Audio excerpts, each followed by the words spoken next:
আসসালামু আলাইকুম। এটিএন বাংলার সংবাদে সবাইকে স্বাগত জানাচ্ছি আমি আফরোজা রূপা। সংস্কারের বিষয়ে জাতীয় ঐকমত্য কমিশনের কাছে প্রস্তাবনা জমা দিয়েছে বাংলাদেশ জামায়াতে ইসলামী।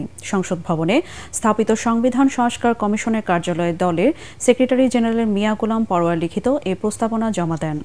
এ সময় মিয়া গোলাম পরোয়ার জানান, সংস্কারের পর নির্বাচনের রোডম্যাপ ঘোষণা করা উচিত। সংখ্যানুপাতিক পদ্ধতিতে নির্বাচন করা, আল্লাহর উপরে অবিচল আস্থা সংবিধানের মূলনীতিতে গুরুত্বারোপের সুপারিশ করা হয়েছে বলে জানান তিনি। এদিকে সংস্কার বা নির্বাচন নিয়ে জাতীয় ঐকমত্য কমিশন কোনো চাপে নেই বলে জানিয়েছেন জাতীয় ঐকমত্য কমিশনের সহসভাপতি আলী রিয়াজ। রাজনৈতিক দলগুলোর মধ্যে সংস্কারের ব্যাপারে কোনো সংশয় নেই, তারা সহযোগিতা করছে উল্লেখ করে তিনি আরও বলেন, শিগগিরই বিএনপি সহ অন্যান্য রাজনৈতিক দলগুলো তাদের মতামত জানাবে। 15 বছর একটা অবাধ নিরপেক্ষ নির্বাচনের জন্য যদি আমরা অপেক্ষা করতে পেরে থাকি, তো সেই নির্বাচন সুষ্ঠু নিরপেক্ষ করতে গিয়ে যদি মিনিমাম কিছু সংস্কার করার প্রয়োজন হয়, তার জন্য যৌক্তিক যে সময়টুকু দরকার জামাত ইসলামী সেই সময়টুকু দিতে প্রস্তুত। তাদের টেন্টেটিভ আইডিয়ার মধ্যেও যদি তারা সংস্কারগুলো করে নিরপেক্ষ নির্বাচন করতে পারেন, আমরা তো দিন মাস বেঁধে তাদেরকে কোনো বাইন্ডিংসের মধ্যে রাখিনি। আমরা চাচ্ছি 2-1 মাস আগে পরের চেয়ে বহু ইম্পর্টেন্ট হচ্ছে ইলেকশনটা নিরপেক্ষ হওয়া। রাজনৈতিক দলগুলো এই সংস্কার প্রক্রিয়ায় অংশগ্রহণ করতে চান, তারা সর্বাত্মক সহযোগিতা করছেন। জাতীয় ঐকমত্য কমিশনের সময়সীমা নির্ধারিত হয়েছে 15 জুলাই পর্যন্ত। আমরা এর মধ্যেই আমাদের কাজ সম্পাদন করতে চাই। আজ শুরু হচ্ছে জাতীয় ঐকমত্য কমিশনের সংলাপ। প্রথম দিনে অংশ নেবে কর্নেল অলি আহমেদের নেতৃত্বাধীন রাজনৈতিক দল লিবারেল ডেমোক্রেটিক পার্টি এলডিপি। সংস্কার বিষয়ে জাতীয় ঐকমত্য তৈরির লক্ষ্যে একে একে প্রত্যেক দলের সঙ্গে আলাদাভাবে আলোচনায় বসবে কমিশন। পর্যায়ক্রমে অন্যান্য দলের সঙ্গে আলোচনার সময়সূচি ঘোষণা করা হবে। সংস্কার বিষয়ে জাতীয় ঐকমত্য গঠনের জন্য অন্তর্বর্তী সরকারের প্রধান উপদেষ্টা ডক্টর মোহাম্মদ ইউনূসের সভাপতিত্বে জাতীয় ঐকমত্য কমিশন গঠিত হয়। 15 ফেব্রুয়ারি থেকে শুরু হয় কমিশনের কার্যক্রম। আইনশৃঙ্খলা পরিস্থিতি দুর্বল থাকলে সামনে নির্বাচন চ্যালেঞ্জিং হবে বলে মনে করেন বিশেষজ্ঞরা। তাদের আশঙ্কা, নির্বাচন যত ঘনিয়ে আসবে মারামারি ও হানাহানির ঘটনাও তত বাড়বে। তাই নির্বাচনের তফসিল ঘোষণার আগে সব বাহিনীকে মাঠে নামানোর তাগিদ দিয়েছেন বিশেষজ্ঞরা। তাদের মতে, পরিস্থিতি নিয়ন্ত্রণের বাইরে চলে গেলে সুষ্ঠু নির্বাচন আয়োজনে জাতিসংঘের হস্তক্ষেপ প্রয়োজন হলে তা হবে লজ্জাজনক। ইমদাদুল্লাহ বাবু রিপোর্ট। 2025 সালের শেষের দিকে নির্বাচন অনুষ্ঠান হয়তো সম্ভব হবে।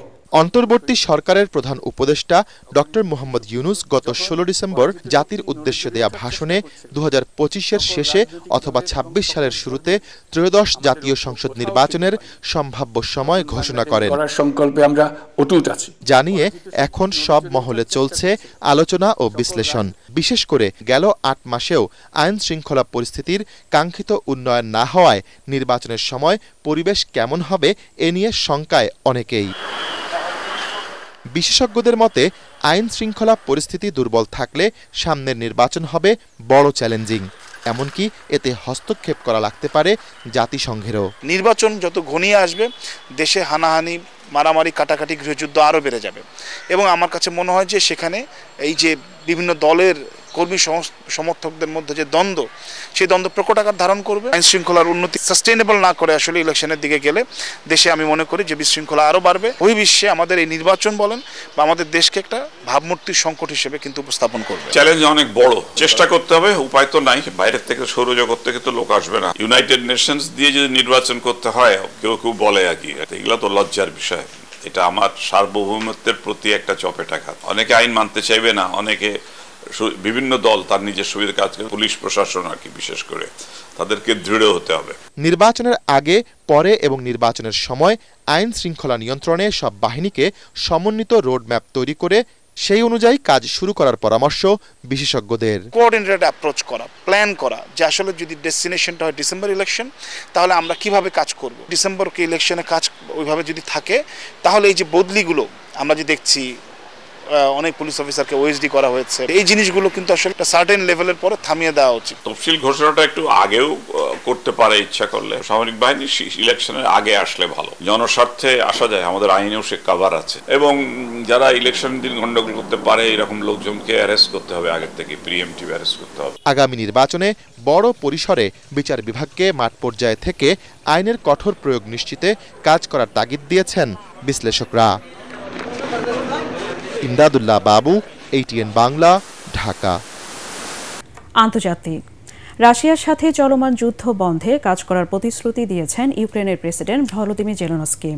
মার্কিন প্রেসিডেন্ট ডোনাল্ড ট্রাম্পের সাথে ফোনালাপে এ কথা জানান তিনি। রাশিয়ার প্রেসিডেন্ট ভ্লাদিমির পুতিনের সঙ্গে ফোনালাপের একদিন পর জেলেনস্কির সঙ্গে ফোনালাপ করেছেন মার্কিন প্রেসিডেন্ট।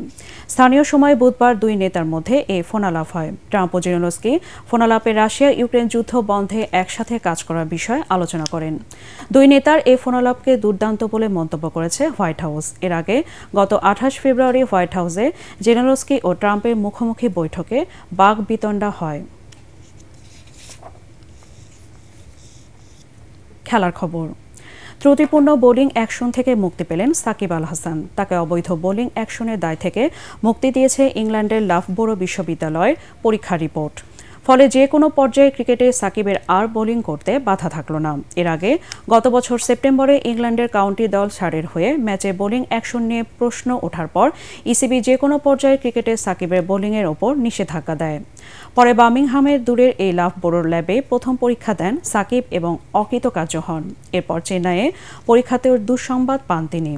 গত 9 মার্চ লাফবোরো বিশ্ববিদ্যালয়ের ল্যাবে সাকিবের সর্বশেষ পরীক্ষাটি হয়, যেখানে মোট 22টি ডেলিভারি দিয়েছেন, যার প্রায় সবই ত্রুটিমুক্ত।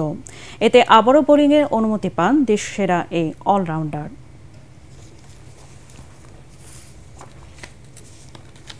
পরবর্তী সংবাদ দেখার আমন্ত্রণ জানিয়ে এখনকার মতো শেষ করছি। ATN বাংলা সংবাদ ইউটিউবে দেখতে ব্রাউজ করুন youtube/ATN বাংলা নিউজ। ধন্যবাদ সবাইকে।